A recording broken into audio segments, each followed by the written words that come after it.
This is part 2 of my video series on how to use paddles the right way. And in this video, I'm going to reveal the 3 biggest and most common mistakes I see people make with their paddles all the time. I see these mistakes in all ages and abilities. So if you use paddles, especially if you use them a lot, there's a good chance you're making at least one of these mistakes. Stick around. You're going to want to check this out.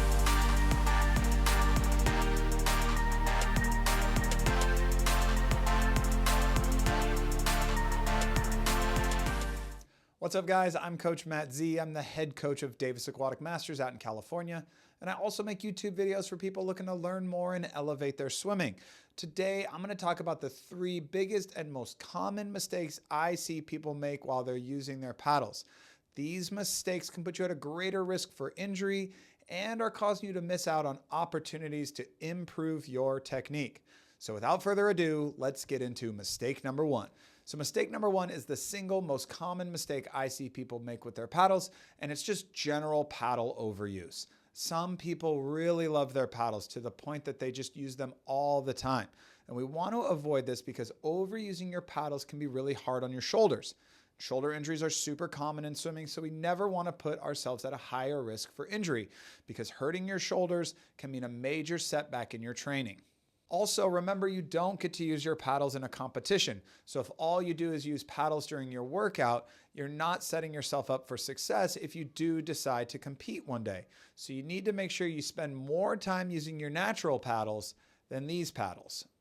So how much should you use your paddles? Well, that's kind of a tough question to answer. We definitely don't want to use our paddles all the time, but the correct amount of paddle usage is going to obviously vary from person to person. My team does 1 to 2 big pulling sets with paddles each week. Those sets tend to range from 1,200 to 1,800 yards.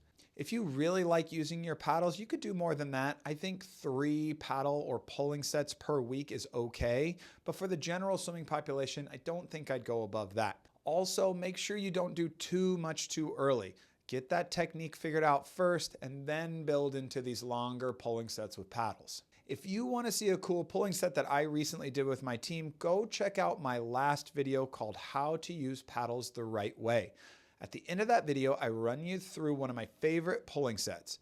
That set, plus 1 or 2 more pulling sets like it, would add up to a great week of paddle usage.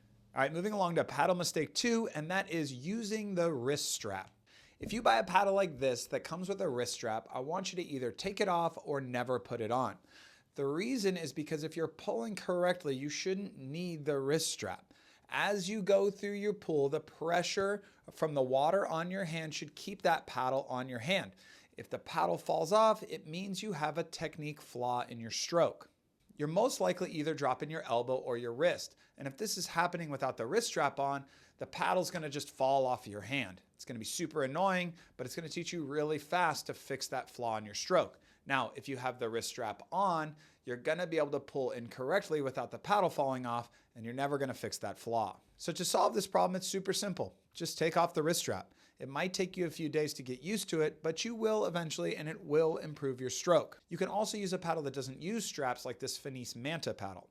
I like this paddle because it helps with the early vertical forearm and you never have to deal with rubber tubing. If you're interested in these paddles or any other Finis gear, you can get 20% off now using the code CoachMattZ. Go to finisswim.com to claim your code now. Moving into our 3rd and final paddle mistake, it's using the paddles to mask bad technique. Some people like to use their paddles because they can still go fast even with poor technique. And the 2 biggest technique flaws I see while using paddles are pulling through the water incorrectly and bad head position. Both of these technique flaws can put you at a greater risk for injury without paddles.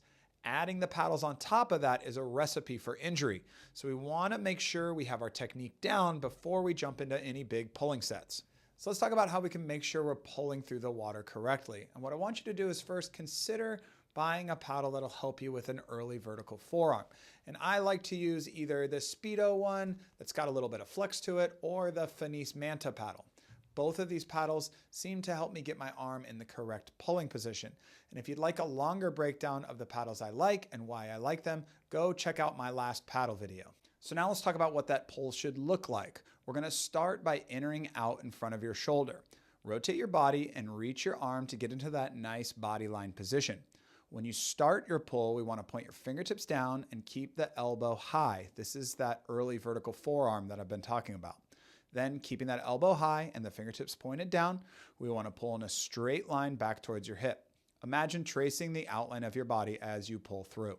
Pulling correctly with a high elbow will put less pressure on your shoulders, decrease drag, and make you a faster and more efficient swimmer. Have your coach watch you or have someone record you so you can make sure you're doing it correctly. To solve the head position problem, my recommendation would be to get a snorkel and use it while you're pulling, or at least at the beginning of your pulling workouts. This will help you keep your head down, which will relax the muscles around your shoulders and reduce your chance for injury. When you're pulling or using your paddles, I want you to really focus on your head position, making sure that the water's hitting you on the top of the head and not your forehead. And I want you to check in on that head position as you go through your set, because when people get tired, their heads tend to rise up. There you have it, guys. Those are my 3 mistakes to avoid while using your paddles. Now, paddles are an important addition to your equipment bag and something you should use at least once a week. Just make sure you wear them correctly, swim with proper technique, and avoid overusing them. If you're ever feeling shoulder pain while you're using your paddles, I want you to first check in on that technique, mainly your head position. If that doesn't help, just take off the paddles and give yourself a little break. Your shoulders will thank you in the end. Avoiding these common mistakes will reduce your chance for injury, help improve your technique, and increase your strength. And bonus, throwing in a paddle set every couple of days will add a little pizzazz to your workouts. So go give it a try and let me know in the comments how it goes. All right, guys, thanks for sticking around until the end of the video. I'm CoachMattZ. If you guys enjoyed this video, do me a favor and hit that thumbs up button. If you guys like the content, consider subscribing. I've got new videos coming out weekly, and you're not going to want to miss them. Also, if you've got questions or requests for future videos, let me know down in the comments. I love hearing from you guys. I hope you learned something. I hope you enjoyed yourself. I'll see you next time.